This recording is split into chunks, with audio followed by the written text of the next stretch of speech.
This is a very small lecture series that wanted to follow up on what Hernan was doing when I was doing coordination of thesis. He was meeting singularly with the students to give advice for their life after SCI-Arc. I always thought there was something paternal about it, but also interesting or important to do as a way to go into your life as professionals. And so I thought when I took over the work of the chair and Florencia took over the work of the coordinator, why don't we maintain some of the spirit of the exchange between faculty and students more as an advice, being on your side, let's say, when you start doing thesis from thesis prep, and maybe then let's open it to all the faculties that are part of thesis, so we still have to cover some of you guys that you have not been, Ramiro, you're not doing eye contact, but in next year, or Devin, so they've not been involved yet. But the idea is that somehow there is a conversation which is an internal conversation and remains intimate and close to what we're doing in thesis, and somehow helping you transition between thesis prep and thesis, and discussing more the idea of formats rather than contents. Let's say if contents are given to the faculty and to the students to define,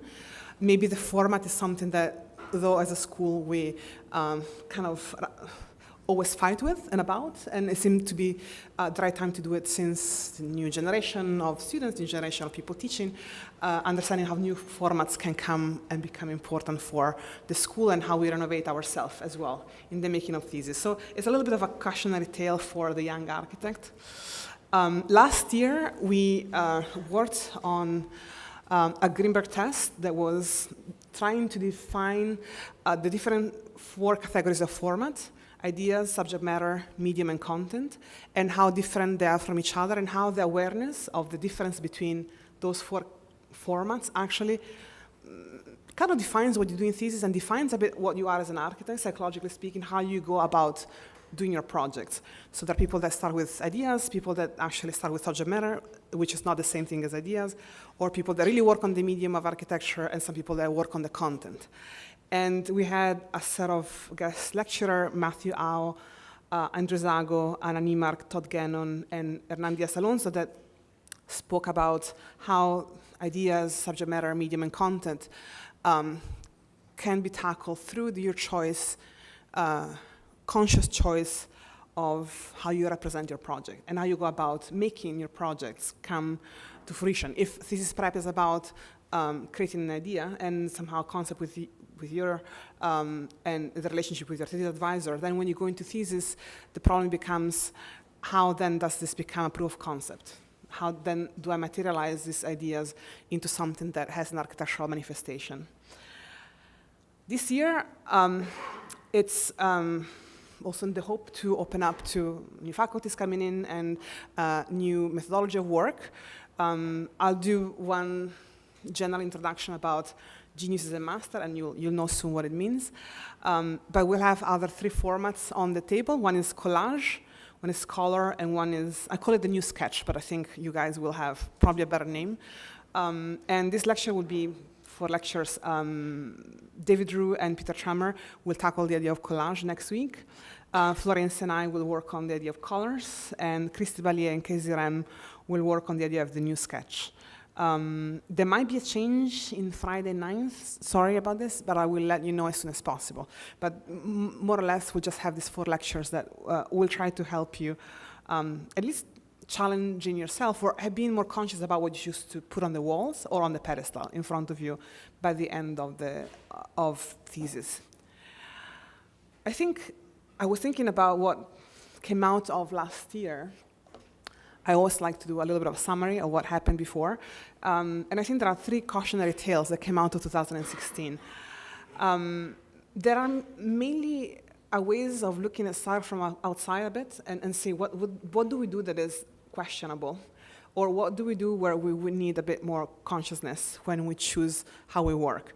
The first issue that we really tackled last year was what happens when architecture borrows from another art the specificity of its medium. It's very difficult to work in the medium of architecture. The medium of architecture is a building. I mean, we work through drawings, models, and other things, and words.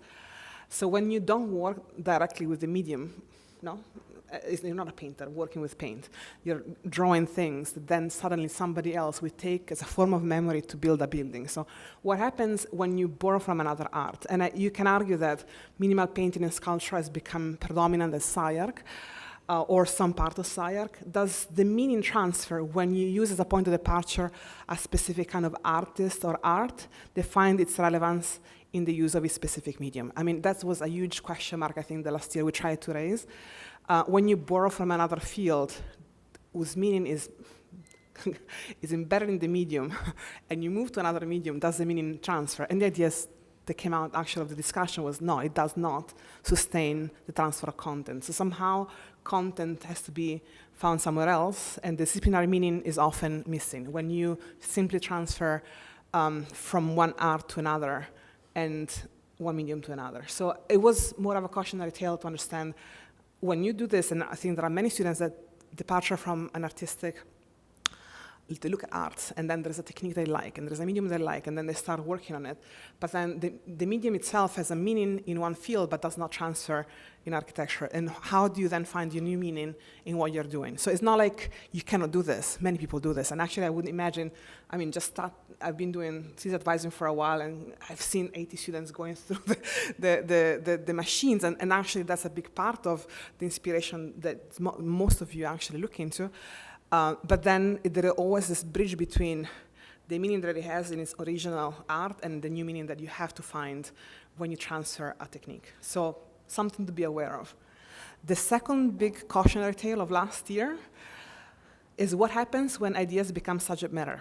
And that's, I think, it's not completely true in our school. There are many schools that do this much more than we do, honestly. It's really, we can argue that the current postmodernism revival has this problem that is voided from the original political reactionary tale that it came from. So when the ideas become a subject matter, I mean, you have an idea and then it becomes a figurative, literal way to show a subject matter, meaning I'm talking about a house, I'm painting a house as a pitched roof, because that is a transfer of language. And then becomes a new narrative. What is this postmodernism? So if this revival is voided of the original political reactionary tale, then the content has to be found somewhere else. And disciplinary meaning is often missing. So that's another thing that I think it's a bit of a generational, not maybe too much at SCI-Arc, but a generational problem. How do you, there is an attraction towards certain literal figuration and use of certain languages, but they meant something 60 years ago, they don't mean anymore the same thing. If you repeat the same processes, how do you find a new meaning and what? And I think probably the collage will help us to define the contemporary meaning of this and how you can move beyond a stylistic reiteration. The third cautionary tale from last year, what happens when subject matter is mistaken for content? And we don't do that this much either in the school, but somehow it was the moment of the Biennale of Venice, I think. Also, that's why I thought it was important to say something about it, because sometimes there is an ethical narrative that becomes a subject matter, meaning that ethic becomes what architecture looks like. It needs to be green, therefore it's made out of certain materials or certain landscape or certain, literally, trees. You know, there is actually this idea that an idea of ethic becomes the subject matter of architecture. And rather than, for instance, ethic being a necessary and important aspect of the profession, the subject matter invades the disciplinary field, and then the meaning is often missing as well. So somehow, last year we covered these three topics, not because those operations don't happen, they happen often. The first happens quite a bit in our school, actually. The second, I think, happens a lot, maybe in UCLA, UCCA, a bit more than ours, but still it happens.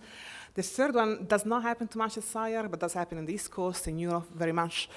You see practitioners that they understand certain ethical ideas as being how architecture needs to look like. And I think all three are possible as long as you understand that the meaning, the disciplinary meaning, doesn't rely on these operations. So these operations are fair game only if you then find their meaning outside of that. On the other hand, this year, the cautionary tales are a bit more personal. I thought this year, last year was tough year. No, it was a critical year, I thought. I think all of these three, by the way, the three cautionary tales of last year are a little bit still on the table. They're difficult to tackle, even for practitioners. The seasoned practitioners have the same problems. It's not like it's something that you go through. What's the content? What's the meaning of what I'm doing? And sometimes there is a lot of experimentation before you even arrive to something you like, and then it's presentation time. So what you go through is what we go through. So it's not like, but knowing consciously that actually you can take steps to make decisions that somehow define that content, it's a good thing to be aware of. And if not in thesis, I think later on. I mean, it's something that takes a bit of practice and some distance also from the work to be understanding those. So the cautionary tales for 2017 are a bit more methodology of work as a personal work, looking at, by now hundreds of students going through thesis, because when I was doing thesis coordination, it was maybe 80, 90 students a year, and you start seeing them in 2 days, you realize that there are actually methodology of works that big umbrellas, let's say, that everybody somehow, all different, but somehow there are things that we all do. And I wanted to talk about the idea of artistic creativity. And this seminar a little bit is to be understood as a career advice, almost, this class, almost a vademecum. It's a hard look at how one approaches his or her production during thesis and during your professional life afterwards. And by the way, it took me a long time to understand it. I'm giving it to you, and it's completely arbitrary the way I'm talking about this. But I think knowing which one of these categories you like to fit into, it might help. It took me maybe 20 years of practice to arrive to say I belong here, actually, most of the time. Might help maybe knowing before than I did. It took me too long, probably. So I'm using as a base a text by David Galenson that is actually an economist. And he studied artistic career for 100 years, artists, he studied all their careers, and it's an economist, so he talks about numbers and money and ages and number of publication, number of exhibition. It's kind of relentless, but I thought, as an engineering mind, I loved that moment where you can literally find a visualization of the path of a career and how the methodology of work has an impact on it. And according to this thesis, he divided it into different categories, the artistic creativity. One is conceptualists, who make radical innovation in the field at very early age. And one are the experimentalists, whose innovation develops slowly over a long period of time. And I think somehow thesis students follow one of those two categories. Either you have a concept as a really strong idea in thesis prep that somehow you just need to find a visualization during the summer, or you're an experimentalist, meaning that at the end of the day, you're going to refine and refine and refine through certain tools and techniques an aesthetic quest that will bring to hopefully an exquisite project by the end of it. And then, we rely a lot on maybe our history theory advisor to find a meaning towards it. No, so that's why we have them there. I think there are always these two kind of approaches, and it's part of the nature of the beast a bit. And I think it's a personal knowledge to know which one of the two are methodology that you follow the most in your practice. And finally, I will talk today about the history of master and geniuses when they don't apply to all minorities, so when it's not just a big category, and when they don't have the same historical time frame. So there are some cautionary tales from the not-so-recent past that I think are still very valuable today. And I'm taking Vasari and the life of Vasari as a point of departure to describe the life of the artist and how different they are. So we'll start with genius versus masters. And a history of genius in general, 2,000 years of history of genius. I could talk 9 hours, but I promise I'll take it very, very short. And then a tale of thesis. And I think a brief memento about the history of Renaissance women in art, which I think somehow changes completely the idea of geniuses versus masters. I'll explain why. So taking the economist view of having two different kinds of artistic creation, there are two very different types of artists in the modern era. These that are aesthetically motivated experimentation, and other ones that are conceptual execution. And I think this could be applied to Thesis as well, and some that are based on aesthetic motivation, experimentation, and other by conceptual execution. That doesn't mean that one is better than the other, by the way. I don't think I'm trying to say that one is superior to the other, but I think they develop differently. I'm taking two artists that I think are interesting because they did a very similar painting at the same time. Suzanne and Picasso. You could imagine that Suzanne always says, I seek in painting, and I'm putting him in the category of the master, the older master. And whereas Pablo Picasso say, I don't seek, I find. And I imagine him to be in the archetype of a young genius. I know we all like to be geniuses, the truth.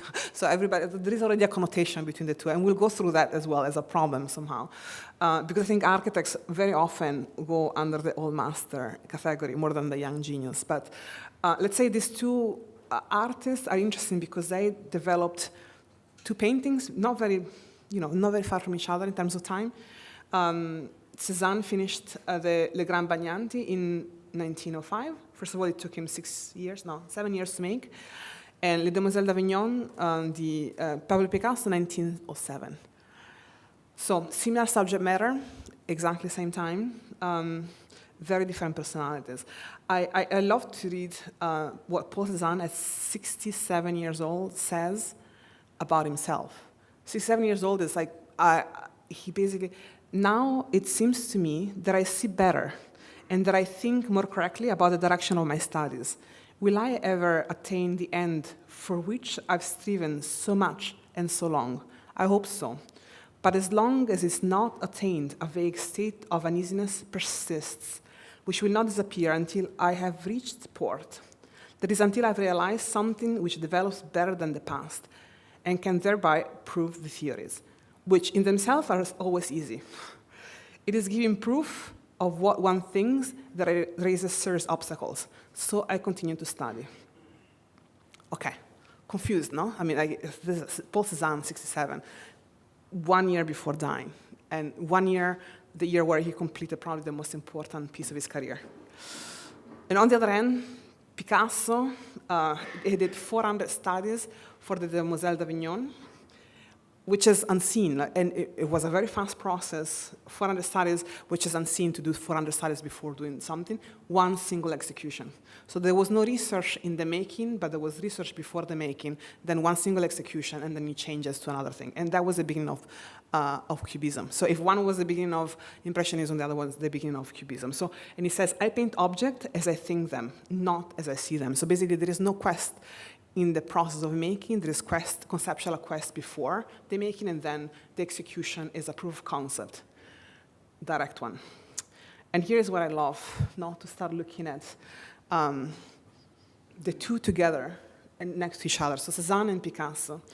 This is a distribution by artist age of paintings included in retrospective exhibition. So you start seeing that Cézanne and Picasso have a completely different career path. Let's see so if this is the life of Cézanne, he peaks at his career very late.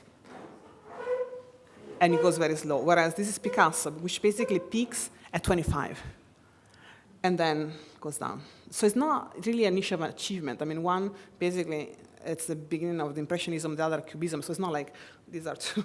They did a meaningful contribution to the field of painting, but there is a sense of different times in ages where things happen, simply because the process of making is a difficult and very different one for one versus the other. So this theory basically says the more you quest and the more it's an aesthetic-based process, then the later on you get to the highest level of your career, whereas if it's a conceptual project that you have multiple of those, and they come earlier in life. And somehow it makes an argument about the experimental being the first ones, Roscoe, having the peak age at 54, conceptual, you have people that have the peak at Frank Stella at 24, which you start looking at the ages and when they had the most valuable objects sold to museums, or when they had peak textbooks and illustration of how many retrospective. I mean, you start looking at this, and really there are two different stages in life. And you could think that actually these different approaches to innovation really defines the old master from the young geniuses. And so he makes a few categories that I think are interesting. And so why one gets there earlier than others, and why some of the careers are of a different timing? I think the experimental artist career, has a total absorption in the pursuit of an ambiguous, vague, and elusive goal. That's one of the major, I think there are architects that have a very difficult time even verbalizing really what they're doing. There is something that they perceive, but they don't clearly understand until they make it. And the making takes years of refinement. And they really perceive a lack of success in achieving that goal of realization, and they fear that he or she would not live long enough to attain it. I have been talking to many architects in my life, and even the most accomplished architects that you would imagine have everything under control, and they've had the highest level of achievement, like they still have that feeling of not having achieved the top of what they could. I think that's interesting. I was on the boat with Frank Gehry, and still at age X, I don't know exactly the age, he had still that strive for having to do his masterpiece still. And I'm looking at him on the boat thinking, are you kidding me? It's like, if you are not there, who's there? No? So, but that's, I think, it's a way of understanding. He's an old master, no? The kind of person that is always striving for this. I will show you his manifesto, which made me think about this lecture. It opened up my mind. And on the other hand, the conceptual artist career is often, has precision in the artistic goals. And that is a very specific purpose. You know exactly what you want to do, and then you simply execute it. So unlike experimental artists whose inability to achieve their vague goals can tie them to a single problem for their whole career, the conceptual artist's ability to consider a problem solved can free him or her the pursuit of new goals. So basically, the career of a conceptual innovator is often distinguished by discontinuity. You do one, and then you do another one, you do another one. So, but it's not one process and not one project all through your life. It's more distinct, discrete ones. Some hit, some miss, but which I find interesting. Really, this idea came when I went to Japan last year, and I looked at the manifesto of Frank Gehry, which you don't know if he did a manifesto before, but I checked, and it was really his manifesto, and which is similar to what really Suzanne says. That's why I opened my mind thinking there is truly a relationship between the quest of an architect and the quest of an artist, and how they come together. So you get an idea. It's very tongue-in-cheek, no? A stupid idea, but you like it. So you look at it until you don't like it. So then you make another model as another way of looking at the first stupid idea. And you like it, but only for a little while. So then you hate some of it, so you make another model to fix it. But it looks different, but you like it, so you look at it until you start not to like it then. You try to fix it, and a new idea comes out, which you like better, and then you don't like it so much, but still a little. So guess what you do? Yes, you make another model. So this goes on and on until you got so many models it costs a fortune to store them. And I think whoever was in his office knows this, okay, yeah? So this goes on and on, but you go on anyway, more and more until voila, the piece of resistance is glorious, it's cheap, it looks different, so nobody likes it. You cry, you nearly die, then the Lord sends a messenger, he hypnotizes all the people, so they all like the idea. They want to steal the idea. They want to steal the models. They want a piece of your mind and your soul, but you're strong and don't give it. Okay, so the masochistic here comes down. You just want to make a new idea. You want to be alone to make new models, so expensive to store, and you keep going until you're broke from storing the models. That's a major history. It's legendary and it's true. The sequel is people get jealous. That's good if it makes them work hard to be better. Most of the time, they work harder to destroy. This part is difficult. Trangeri. I read it and I thought, there's an incredible amount of truth in the process. Also, it's almost scary, but I thought the manifesto of Trangeri is very different from the other manifestos that you read as architects, but somehow very similar to what Suzanne was saying. There is a seek for that piece of resistance. And I think many people have ideas, but not many have learned, as Gary, how to polish them until you find their power to challenge other established ideas. And really that's where then the meaning comes, until you find this piece of resistance, as he names it, that really can do the impact of other ideas. And that comes through iteration, clearly, sweat models, storing models, and all the other things that come with the process of making. So I thought, who's the young geniuses? Who are old masters? I don't even know, to be honest with you. I started doing my list, and I think you can actually do it and undo it 10 times. But definitely I think masters in general are architects, and Gary, Tom Mainza, the recording most very formalist architects are definitely a quest for an aesthetic formalist quest. Not always. The piece of resistance happens, whereas the other ones that are clearly executing a conceptual work through their practice.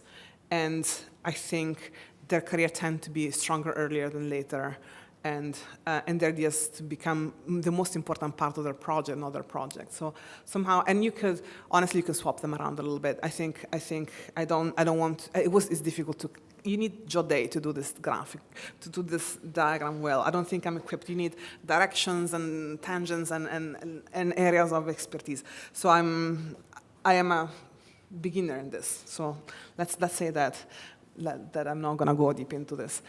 So that made me think about what masters are and what geniuses are. Masters is a word that is puzzling to me. When I came to the United States, you take a master, you get a master, no, in architecture. Even just the word master is it's an education that has a relationship with apprentice and master. So basically the master is a man, usually, so that there is also gender bias in this situation, who has people working for him, especially servant or slaves. No? So basically this idea that you have a complete control of something, and then when you get a master, you're an apprentice of that master, and within this curriculum of studies, you become a practitioner of a trade, of a profession. So as an apprentice, you basically get a license to practice in a regulated profession. So that's the master idea, which really is an American institution at the end of the day, the idea of the master. I mean, the 2 years master program. Like it's as a form of education, which I think has a lot to do with the idea of an architect being a craftsman and teaching somebody else their craft through an apprenticeship. Whereas a genius, I think, is a much more complicated history. Because genius is something that changed completely in 2,000 years, and from what it is now to what it was when the idea of genius came about. And I think it's interesting to look through it, because I think also will take away the demon of making something necessarily new, or to want to be a genius rather than a master necessarily. I mean, genius is better than a master, no, at the end of the day, if you think about it, but not really. So I just want to show you through the history of genius how many different nuances it went through this meaning, and why where we are now, and how you should actually understand where we are in history now, and why your common sense that you take for granted actually might have gone through many different iterations through history. So the concept of genius is so pluralized now and democratized that genius is ordinary. No, I think that everybody kind of thinks of themselves a bit of a genius, talented person, and you go to the genius bar, of Apple, or you can become a genius through books, or there is an intelligence in crowds. I mean, if you look around, it's really feel like the genius somehow is almost right to be. But I want to talk about the tale that starts explaining how we got to this point of genius being pluralized and democratized, considering that a genius generally understood as a paradigm of originality, intuition, talent, and brilliance. I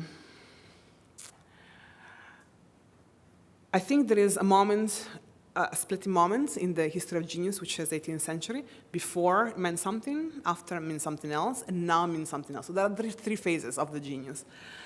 The first phase of the genius is at the beginning, great individuals were like gods, so they were possessed by a higher power. So you're not a genius because you know more. You're a genius because somebody else uses you as a vessel for talent. So Homero, for instance, was blind, no? Probably the most important figure, which is a mythical figure of a writer that probably did not even exist, but was blown into by divine breath. So it's not him being talented, creating something that is fundamentally important for the history of the narrative or historical. It's he was a vessel of something else. Basically, in fact, even his book starts with sing.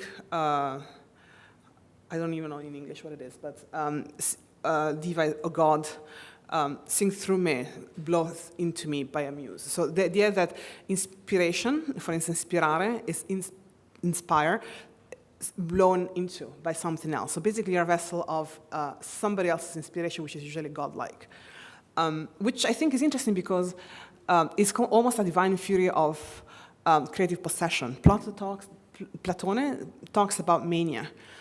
Somehow you're not the person that has to take credit of this. You're actually a vessel of something else.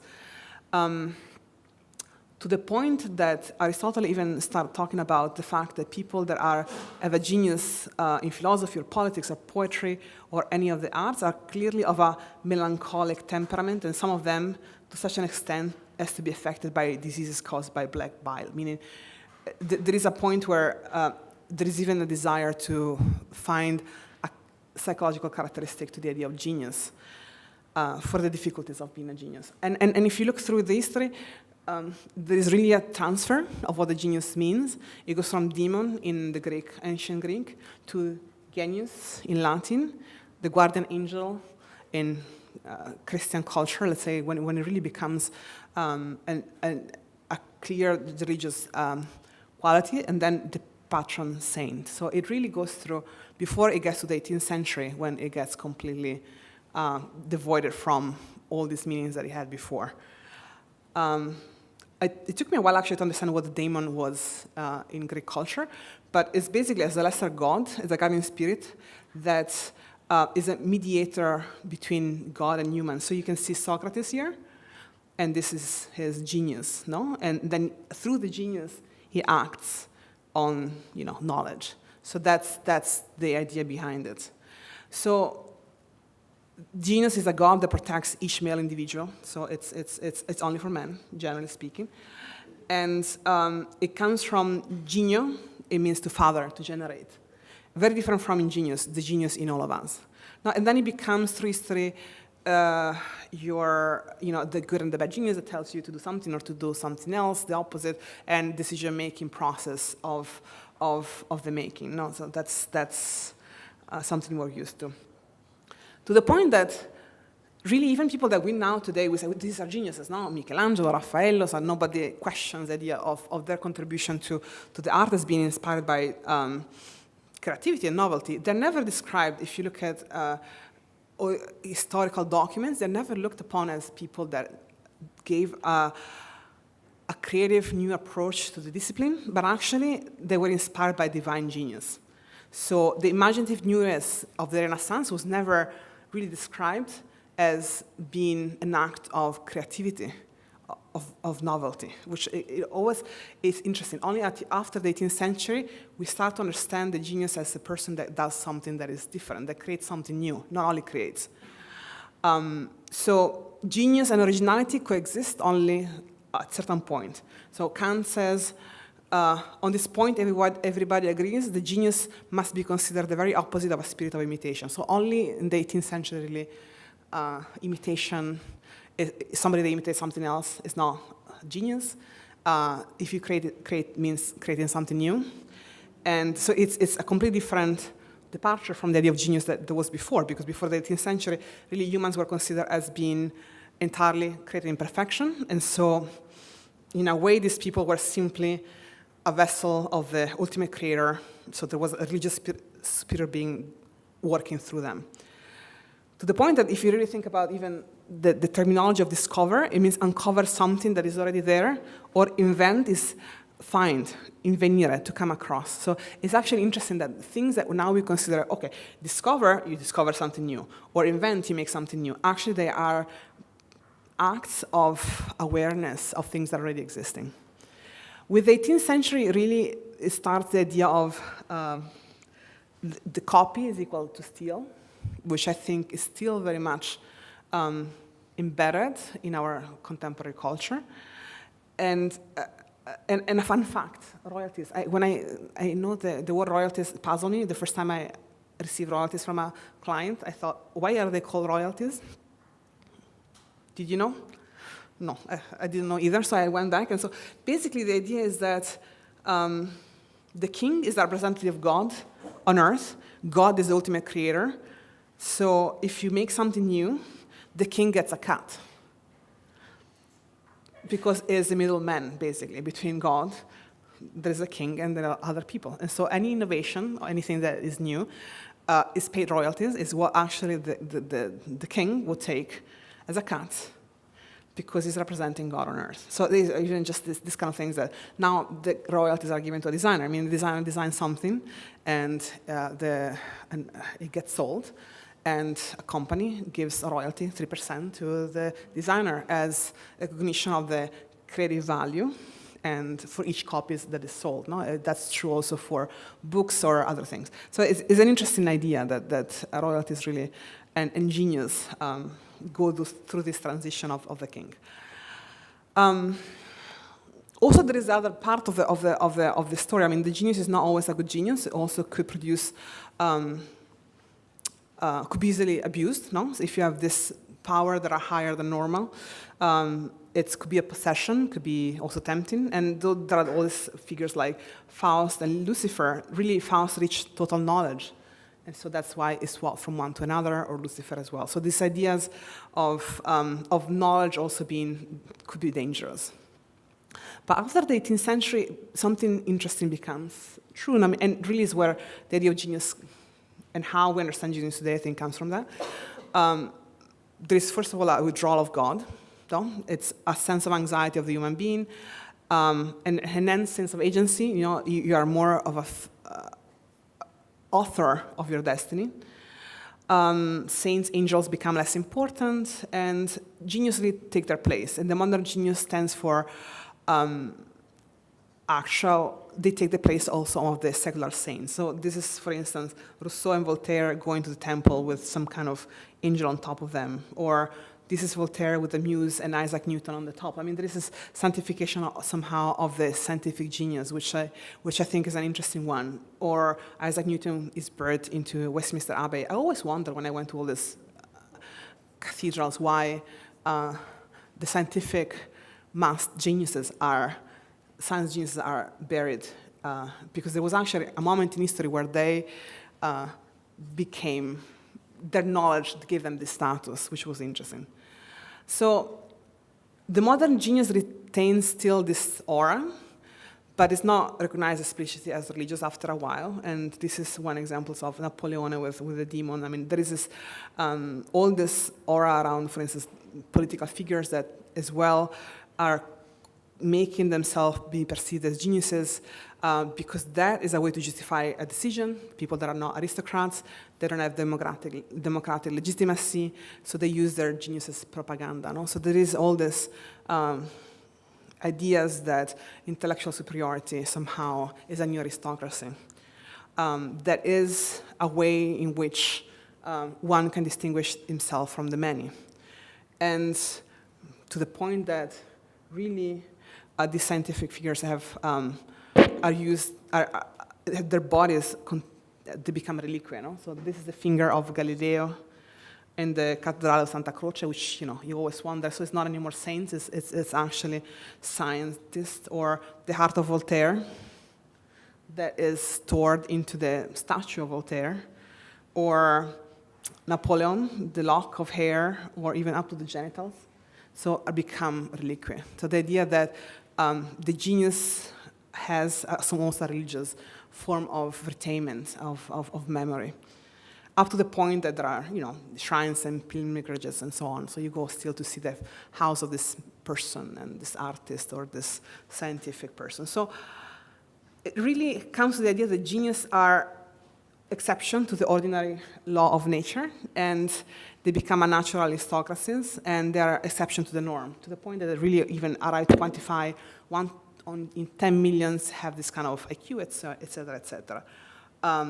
To the point of starting to study the silhouette of the genius and the physiognomy, I don't know how to say it, or even to the point of trying to link geniuses to this. I think it's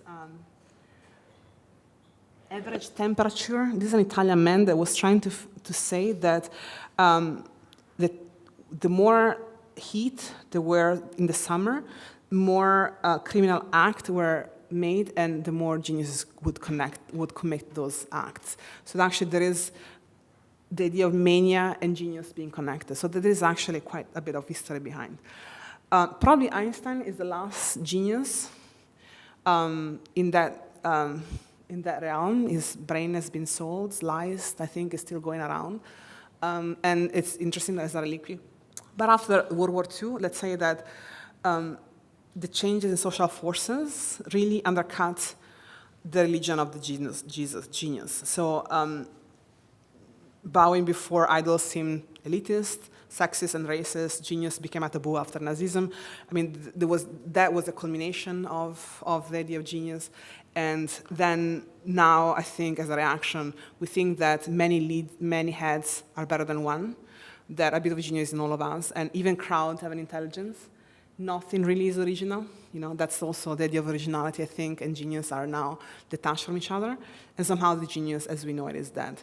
I just want to, I like to say, to do this parabola. I could go nine hours about the history of genius, because I find it always very interesting that we still are partially in a common knowledge of creative production as being new and original and talented. So we're still in a paradigm of the 18th century in a way, where I think in many ways all of that has been going through many centuries of shades and changes.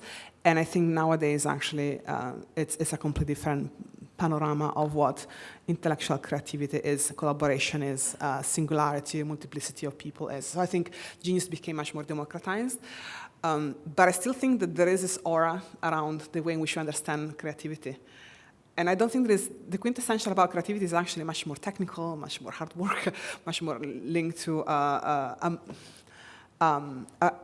hard-working reality, and there is nothing new about creativity in many ways. No, that's the reality. But still, there is this romantic idea of the 18th century that remains in the way in which we distinguish the way of working. So this was just to give you a sense that also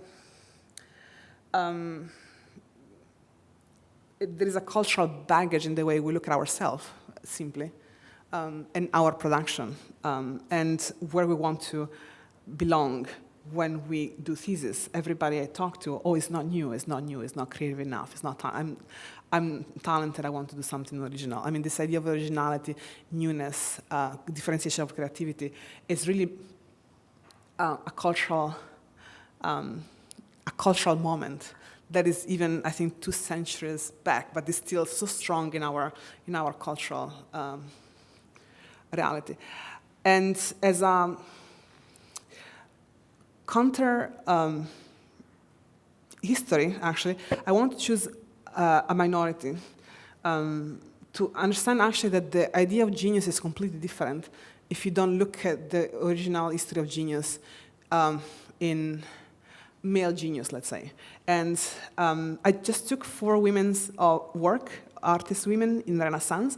I find it interesting because these are the only women that Vasari use as being relevant in 300 years of history of art. No, so Vasari, I know all of you know it, but I'll just repeat it. Giorgio Vasari, he made a book. He's a famous architect and painter. And by the way, he designed the Uffizi. Nobody knows that, by the way. It's something that only very few people know. So he designed the big corridor that goes from Palazzo Pitti to Palazzo della Signoria. So and really now it's a very famous Uffizi museum. So, but he's the architect behind this. And I Medici gave him this commission, and he designed it. Among many other projects, he did this one. And there is something that I find interesting about this is the Vasari corridor in Ponte Vecchio, which is here. So when you go there, most people just go to the jewelry stores and whatever there is there. But there is, on top of it, there is actually a corridor that is 3 kilometers long. And inside the corridor, it's very difficult to enter. So by the way, it's not something that as a tourist you get in very easily. But in the Vasari corridor, there are the portraits of artists from the 15th century to today. Self-portrait, so how an artist painted themselves. And it's a journey of Western art history, for 600 years almost. And it's a pantheon of masters, 1,700 men portraits and 7% women portraits. Most of them are contemporary. But among them, the reason really these portraits begin is because Vasari wrote the Vite di Vasari, which is the first collection of biography of artists and architects. So it's the first piece of art history book that we have. Even somehow invented the idea of Galleria. The Galleria of Vasari is the first one, so the idea of a museum, a collection of the biographies. So before there was not such a thing, and he covered 300 years. Basically, he defined the Renaissance, the concept of Renaissance, 300 years of lives of architects and artists, and how they, gave a contribution to the field. It's not necessarily a book of precision. There's a lot of fiction in the book, which I find it even more interesting about it. So it's the first time of fiction, which is a Jeff Kiffney kind of fiction. So there is a little bit of murder and love stories and people killing each other over a painting, I pentimenti that he talks about all the time. A lot of Jeff fiction comes from Vasari fiction, actually. I find it interesting sometimes. And just a small anecdote. When I was young, we would go around, we would travel around the country, in Toscana, to go and see the places of Vasari. Vasari really spent his life madly traveling and finding this artwork and describing it in this book. And among the 142 men, he then also described 5 for women's. And I think it's interesting to say this simply because I think he made it clear that the path of genius was completely different for them than for men. So if women seem to be muses but not artists, confined by the domestic duties and starved of artistic education, forbidden to gaze the naked form, decorum, modesty, and obedience were the qualities of women. And so creativity was really contained in the realm of tapestries and needlework at that point, but which was undervalued, and overlooked. So it was very hard to see the artwork as possibly competing with the rest. Still, there were 5 women that made the cut for the Vite, Vasari, and they really tell a parallel story about the long making of artistic careers and the conceptual counterpart of the tale of genius, which I find interesting that the story is never based on the mystical quality of the genius or the godlike quality.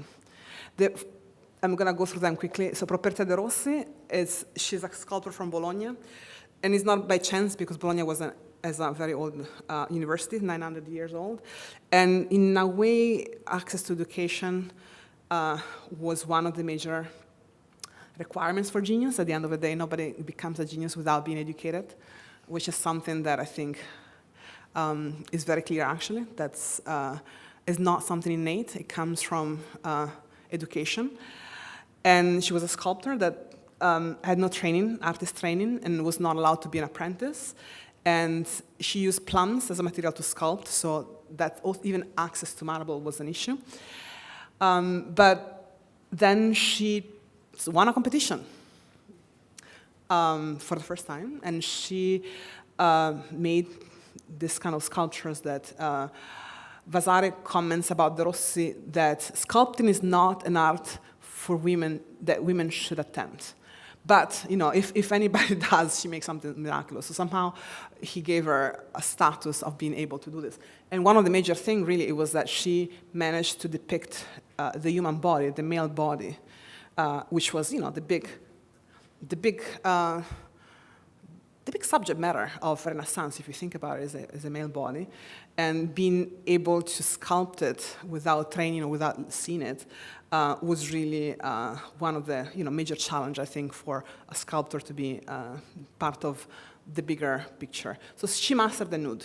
And she didn't end up well, actually, because she won the competition, but, you know, Vasari tells us that many gossips around her. So she died anyway afterwards, poor and alone. But she did, she did make it to the cut, which was interesting to see. And there is actually an Advancing Women Foundation in Florence where they are collecting all the work that is not shown in museums, so that to show that it's not like they did not exist.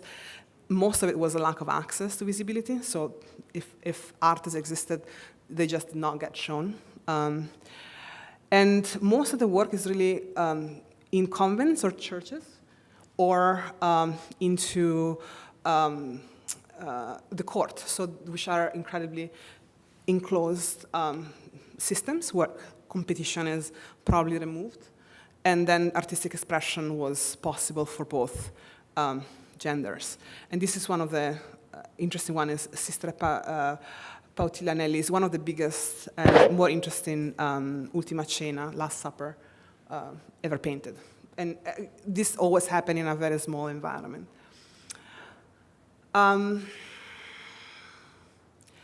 Probably one of the most famous one was Sofonisba Anguissola. She was actually one of the favorites of Michelangelo. And she kind of invented a new way of depict domesticity, which I think is interesting. So her father was a big supporter of her. She was a daughter of an artist, which I think is very important, so she would have access to education. And so her father sent the drawings to Michelangelo. Michelangelo says, well, it's easy to make a smiling baby. Can you send me a crying baby? And she did. And so she was, regarded as one of the most important artists of the Renaissance. And she really started the conversation piece, which are the first ones of that kind, to the point that then she became the painters of portraits of the court and the queen. So in many ways, also the idea of the patron, whoever actually pays for this endeavor, mainly were queens in the court. And Lavinia Fontana is the other one that was brought to the table by Giorgio Vasari. She was a daughter as well of an artist. And she was actually, again, from Bologna, but is regarded as the first woman artist and that had a life outside the court and the convent. She had 13 kids. And she got married. I like this painting because she has a dowry that is empty, but then she has an easel here. So she says, it's kind of a marketing piece for the father-in-law. I don't have money to get married, but I am going to make money through my art. And she did, actually. She supported her husband for a while. And finally, the most famous one, which is Artemisia Gentileschi, that was a painter in Rome that really competed at a high level with, at that point, with all the counterparts. She's coming from the point of view of the Tenebrism, so all this painting dealing with the light and darkness, and she was a master of that. And anyway, these are the most important pieces.